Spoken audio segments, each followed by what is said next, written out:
Saya tidak takut Letko tituler jadi buronan OPM.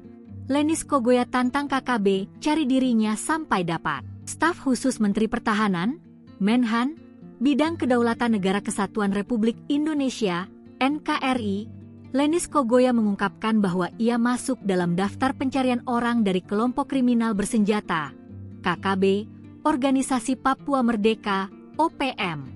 Lenis Kogoya yang juga berpangkat Letko tituler ini mengatakan, dirinya masih disematkan status buronan OPM tersebut. Namun, Lenis Kogosa mengaku tidak takut meskipun menjadi target dari kelompok OPM.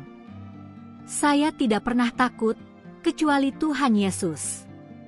Manusia saya tidak pernah takut, ujar Lenis Kogoya. Mantan staf sus Presiden ke-7 RI Joko Widodo, Jokowi, ini bahkan juga mengaku siap mati demi menjaga Papua tetap berada dalam wilayah NKRI. Untuk itu, ia mengajak semua pihak untuk tidak perlu khawatir meski masuk DPO OPM. Ia mengaku siap mati untuk kepentingan Papua dan NKRI.